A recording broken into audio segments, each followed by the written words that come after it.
Hello and welcome to news at this hour, and this is our top story. Saturday were the crucial Rajasthan elections where people of the state voted for 199 seats. The voter turnout was 69%, much less than the last time around. Till 5 p.m. it was 69%, and now the fate of the candidates has been locked in the EVM machines. The polls were largely peaceful, with stone pelting and clashes reported in some areas like Sikar, Dholpur and Deeg districts.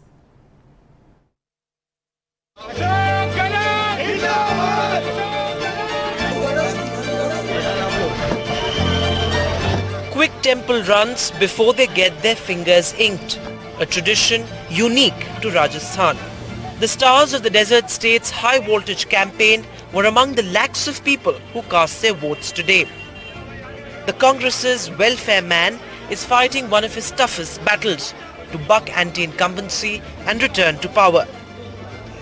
In a last-minute effort to balance the caste arithmetic, Gehlot's bid to show his party's united face with a rare image with rival and Gujar leader Sachin Pilot.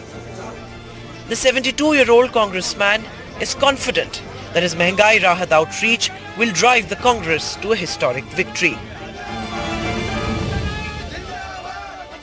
ऐसा माहौल बन गया राजस्थान के अंदर जी under current चल रहा है हम लोग जीतेंगे चुनाव कोई इंडिपेंडेंट नहीं जी सब मिलकर चुनाव लड़ रहे हैं हम लोग जी और उम्मीद करते हैं कि हम लोग कामयाब होंगे बहुत एक के बाद एक अच्छे कदम बने थे महंगाई राशि में गारंटी दी गई हमारी स्कीमें शानदार राजस्थान के अंदर है हमारी गवर्नेंस शानदार है नहीं कोई खिंचता नहीं सब हाईकमान तय करता है कि कोई चिंता नहीं ठीक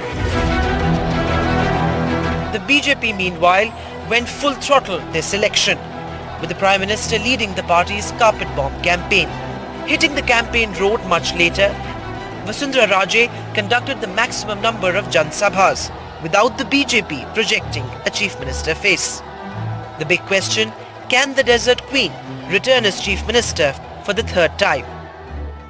आज every youngster ने ये तय कर लिया है कि मोदी जी ने जो एक सपना एक विजन सबके सामने रखने का काम किया है people have fed into that vision because Jhalawar से एक आपका 11वां चुनाव है मैम वो अपने आप में अमेजिंग है मेरे को याद मत दिलाइए प्लीज 11वां चुनाव मैम आपने सबसे ज्यादा सभाएं करी है इस बार 50 सभाएं करी है इन राजस्थान पर मैं वो भी समझती हूँ कि थोड़ा कम ही है बिकॉज वो हम लोगों को थोड़ा मे बी थोड़ा जल्दी शुरू हो जाता In a home turf in Jhalawar, she voted with her family, with her grandson voting for the first time.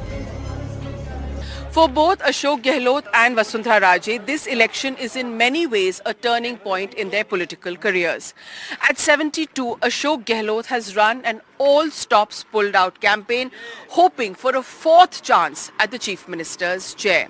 Vasundhara Raje is also fighting for political space, not just in Rajasthan, but also within her own party. And will the caste arithmetic fit into these individual political jigsaws is probably what will be the deciding factor. But elections in the heartland states are also about the lighter moments, with first-time voters, women and even a bride lining up to cast their ballot.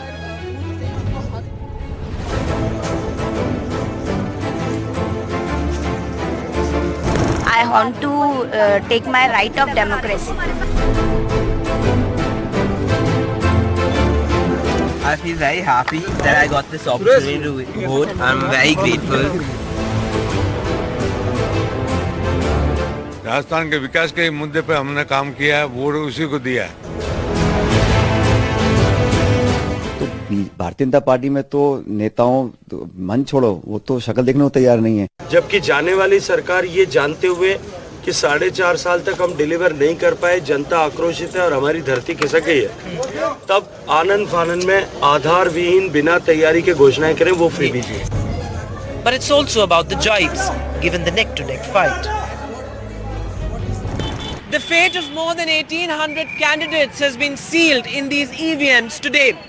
It has been a high-stakes campaign and one of the most keenly contested elections this year. Remains to be seen whether the Congress is able to buck the revolving door of politics in Rajasthan or whether the BJP makes a comeback and maintains tradition.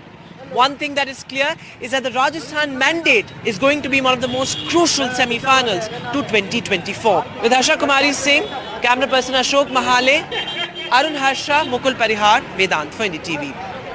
Well, the judgment day is going to be next Sunday, December the 3rd.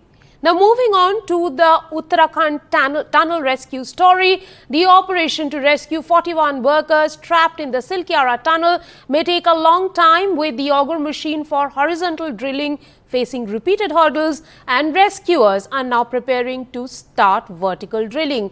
That's what the National Disaster Management Authority said on Saturday. The blades of the auger machine deployed to drill through the debris of the collapsed tunnel have got stuck in the rubble.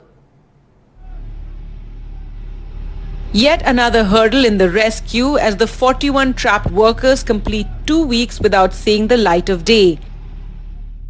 This time the auger drill, which has gone through 49 meters in the past 10 days, now totally broken after it encountered metal pipes and equipment inside the debris in the tunnel. बहुत नजदीक पहुंचने के बाद जिस प्रकार से machine फंस गई, आगे कोई फिर से कोई गडर या कोई स्टील रॉड उसमें लग जाने के कारण से, तो अभी चूंकि उसको काट के 1 मीटर काट के निकाल रहे थे, लगभग 20 मीटर अभी बाहर निकल चुकी है और 20-25 मीटर करीब अभी और निकलनी है, 25 मीटर से ज़्यादा है। तो जो भी समय लगेगा हम लोग एक्सपेक्ट कर रहे हैं कि कल मॉर्निंग तक ये जो है मशीन पूरी निकल जाएगी और निकलने के बाद उसके बाद मैनुअली उस पर आगे बढ़ेंगे। और अभी हैदराबाद से आगर मशीन को काटने के लिए प्लाज्मा जो कटर है, प्लाज्मा कटर मंगाया जा रहा है, वो भी शाम तक जॉलीग्रांट एयरपोर्ट पर पहुंच जाएगा और रात तक यहाँ पर आने से वो जल्दी, और जो कटिंग का काम है वो जल्दी होगा। The machine is busted. So auger will be repaired or not? No, it's irreparable. It is destructive. No more work from auger. With the auger machine out of the picture, experts are now exploring other options like manual drilling from the point that is believed to be 15 meters from where the workers are trapped, or vertical drilling, which will have to go through 86 meters to reach the trapped workers. ये machine vertical में जाएगी और ये इसका वो अगर जो जमीन में बेस बनाकर, और ये मशीन के जो ड्रिल्स हैं वो लगभग 85 मीटर जमीन में जाएंगे और लगभग 1 मीटर का डाया यानी 1 मीटर चौड़ाई करेंगे। और ये मशीन अंदर जब ड्रिल करेगी तो पहले ही इसे ड्रिल किया जाएगा और ये चेक करेंगे कि इसके बीच में कोई हर्डल्स तो नहीं है, कोई बड़ा रॉक तो नहीं है। उसके बाद दूसरी मशीन से बड़ा होल किया जाएगा, यानी दूसरा जो ऑप्शन वर्टिकल ड्रिल का है उसको भी इन्होंने अभी रखा है, क्योंकि इनको लगता है कि अंदर जो कंक्रीट का जाल है वो कहीं ना कहीं बाधा बन रहा है। The operation gathered pace in the middle of this week as the rescuers said the mission entered its final phase, but the final phase has now been delayed as the drilling has encountered these fresh hurdles. With Mohammad Ghazali in Uttarkashi, Gargi Rawat for NDTV. Moving on, the Central Bureau of Investigation has begun a preliminary probe against the Trinamool Congress MP Mahua Moitra in the cash for queries case on the directions of the Lokpal. Following the preliminary inquiry, the agency will decide whether to file a criminal case against the MP based on the outcome of this inquiry. The CBI complaint in the case has been filed by Supreme Court lawyer Jay Anand Dehadrai, who had alleged that Ms. Moitra had taken bribes from businessman Darshan Hiranandani to ask questions in the parliament. You know, this comes very close to the ethics committee recommending her expulsion. Now, remember, the 15-member committee had met thrice, and you know, in the first meeting, they did ask the Nishikant Dubey and also Jain and Dehadrai to come and give their oral submissions of the evidence that they had. Now, the allegations that these guys have raised is very serious in nature, because they're saying that of the 61 questions that she asked, 50 were pertaining to the interest of the Hiranandani group. They were meant to perpetuate the interest of the Hiranandani group. And after their submissions, Ms. Moitra was also asked to come and present her side of the story. And we know that meeting turned quite stormy. But in the third meeting, this report of the committee recommending her expulsion was accepted by majority of the members. And, you know, she's facing allegations of unethical conduct, breach of parliamentary privilege, and also, you know, she's also been accused of taking illegal gratification. Now, illegal gratification, any pecuniary gratification, several court orders have said that it doesn't have to be only cash.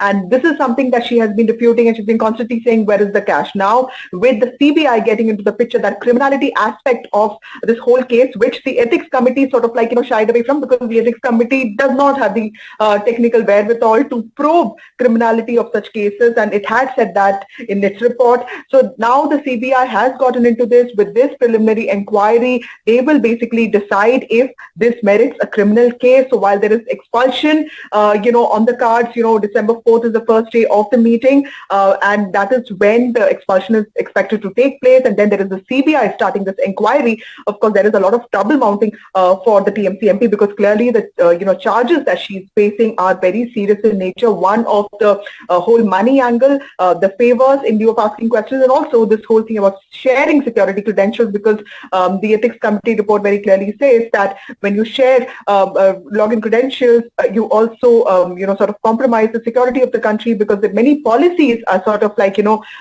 shared with MPs, and this whole process of consultation takes place through this parliamentary login. So clearly a lot of trouble out there for Ms. Moitra. Now, 4 students have died in a stampede during a tech fest at the Cochin University of Science and Technology. At least 60 students are now undergoing treatment for injuries at various hospitals. The incident occurred during a music concert by Nikita Gandhi that was held in an open-air auditorium in the campus. Well, the authorities are saying that the entry and exit gates were same. 2 ദിവസമായിട്ടൊരു programme നടക്കുകയായിരുന്നു കുസാറ്റിനൊരു. അതിൽ ഇന്നിപ്പോൾ ഇവിടെ ഒരു ഗാനമേള പ്രോഗ്രാമാണ് നടന്നിരുന്നത്. അത് കുട്ടികൾ ഇതിൻ്റെ അകത്ത് തന്നെ അക്കോമഡേറ്റ് ചെയ്യാൻ പറ്റാത്തത്രയും കുട്ടികളാണ് ഇവിടെ ഉണ്ടായിരുന്നത്. അവരെ സംബന്ധിച്ചിടത്തോളം നമുക്കറിയാം, ഇപ്പോൾ ഇതിൽ ഒരു മെയിൻ ഫോൾട്ടായിട്ട് നമുക്ക് സെക്യൂരിറ്റി പ്രശ്നം എന്ന് പറയുന്നത് ഈ കുട്ടികൾക്ക് എക്സിറ്റും എൻട്രിയും ഒരേ ഭാഗത്തുകൂടിയായിരുന്നു. അത് നമുക്ക് വലിയൊരു വീഴ്ചയായിട്ട് തന്നെ നമുക്ക് കാണാൻ സാധിക്കുന്നുണ്ട്. Well, I'm joined by my colleague Pratibha Raman at this hour. Pratibha, what more do we have on this story? 4 students are dead and over 60 are injured. How did all this happen, and not adequate care was taken for entry and exits to be separate? Well, in fact, this is extremely unfortunate and shocking at the same time, because we're talking of 4 people who have resulted in such a situation because of a stampede that occurred during a tech fest. So this was actually a music fest which was held at the Cochin University of Science and Technology. This happened this evening, and the injured have been rushed to medical college in Kalamassery as well as private hospitals nearby.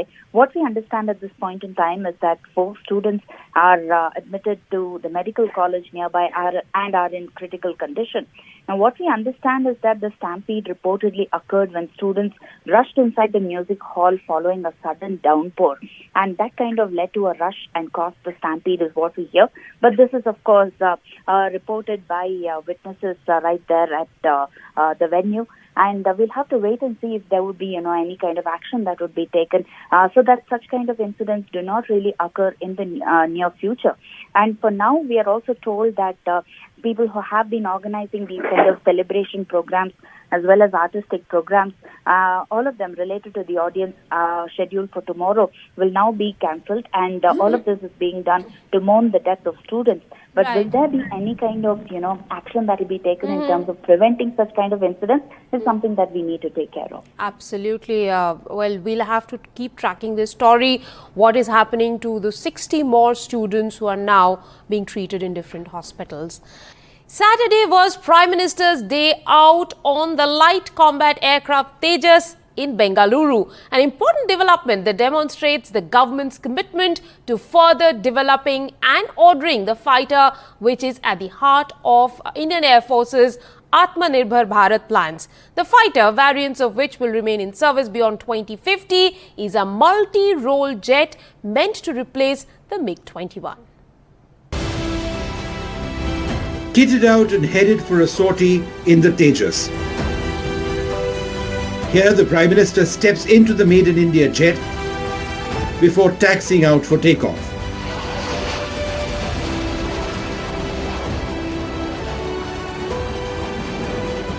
The Prime Minister's sortie on the Tejas was no ordinary joyride. The jet, which is the world's smallest, lightest supersonic fighter, is at the heart of the IAF's plans to build up its squadron strength, which has fallen well below its sanctioned strength.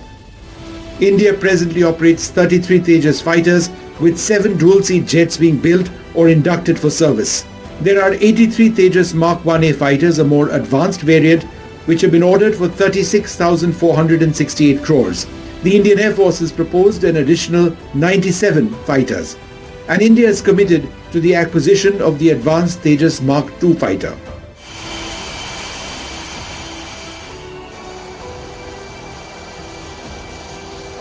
While key systems of the Tejas, including its carbon composite airframe, avionics, and fly-by-wire control system and mission computer are made in India, the jet is powered by a US engine from General Electric. By the time the Tejas Mark II enters service, its engines, the GE414, will be built in India as well. The government's decision to fly the Prime Minister in the Tejas is important. The President and the Prime Minister usually fly on twin-engine aircraft or helicopters for safety reasons. The Tejas, though, has a single engine but has a formidable safety record. Vishnu Shom for NDTV. For more than 2 decades, I've been chasing fighter planes around the world, but there was always one combat jet that I desperately wanted to fly.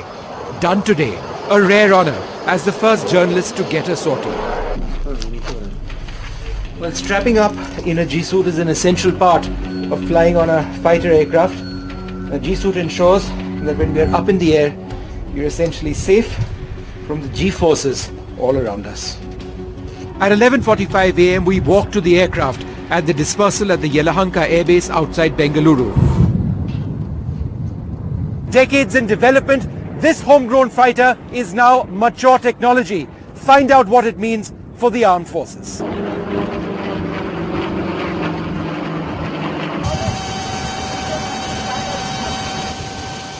VDR on Group Captain Joshi, Vishnu Som, NDTV, 15th Feb, customer demo flight. Max repeat. Flying in airspace between Bengaluru and Mysore, I'm showcased how the Tejas has come of age, its systems, its cockpit layout, and its maneuverability. We pull up for a 5.6G maneuver, a gut-wrenching move where you feel the equivalent of 5.6 times your body weight spread equally over your body. Okay, Vishnu, can you see him on the head-up? Yeah, I can see him on the head-up. Yeah, I can see him. Okay. After a sortie lasting an hour, we line up for the runway at Yelahanka and come into land.